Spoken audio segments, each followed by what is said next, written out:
preventing injuries while lifting in the gym. This is the third video, I think, and I had been talking about the prime movers and the stabilizer muscles. The prime movers are the ones that do most of the work, most of the heavy lifting. These are also the muscles that you'll see visibly grow when you're standing in front of a mirror or somebody else looks at you. They're going to see the prime movers more than the stabilizer muscles. So people tend to focus excessively on the prime movers and not even think about the stabilizer muscles. Now, normally you don't have to think about the stabilizer muscles because they kind of manage on their own. They're just helping the main muscles with their work. So, for example, in the hip, you've got the glutes that help with extension, and you've got the iliopsoas, which is not visible, which is deep inside your abdomen, which helps with flexion of the hip. These are the two prime movers of the hip.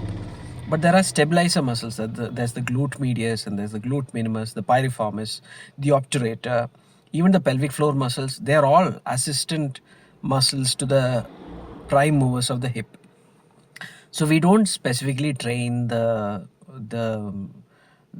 stabilizer muscles. You just train the prime movers, and we expect the stabilizer muscles to catch up. And sometimes that doesn't happen, especially when you're training on the limit, and that's when you have problems with injuries. So when you're doing when you're focusing on a particular group of muscles, for example, the glutes and the hamstrings in your lower limb, you should be also worried. You should also be concerned about what is happening to the stabilizer muscles. And so you'll probably have to train assistance lifts or auxiliary lifts in addition to the main lift that you're doing. So if you're doing barbell squats and if you're doing deadlifts, you should also be training range of motion of that hip in order to make sure that your stabilizers are getting trained through the full range of motion, not just in the sagittal plane or the coronal plane, also in rotation. You're going to have to do corrective exercises in order to make sure that the stabilizers are getting educated while your prime movers are getting stronger. So a good way to train your stabilizer muscles is to train unilaterally. That is, train on one side of the body only. So a squat is a bilateral movement. Both of your feet are placed symmetrically on the floor, and you're ideally exerting force equally on both sides. And but when one of the hips is unstable because the stabilizers are not working properly, the other leg takes over and it starts to work itself excessively, and that's when you might end up with an injury.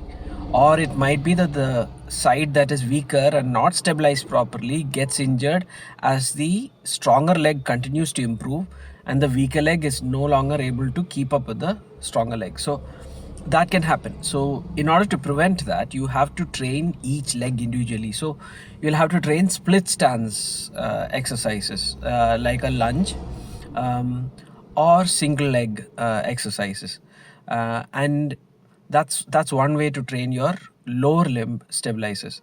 For the upper limb, if you want to train your upper limb stabilizers, the dumbbells are a better idea than a barbell. So when you start off in a gym, it's a good idea to use dumbbells rather than barbells.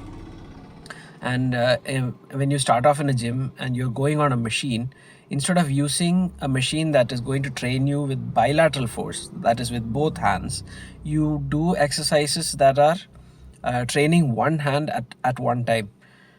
Your prime mover muscles and your prime exercises will be bilateral, but you'll use the unilateral training to help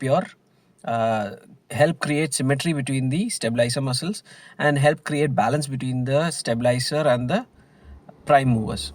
So you need to know what auxiliary exercises or what assistance exercises are required for your prime mover lifts or your major lifts. So that is my tip for preventing injuries when you're starting lifts in the gym.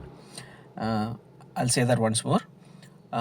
You're going to have to train auxiliary movements, assistant movements for your main lifts.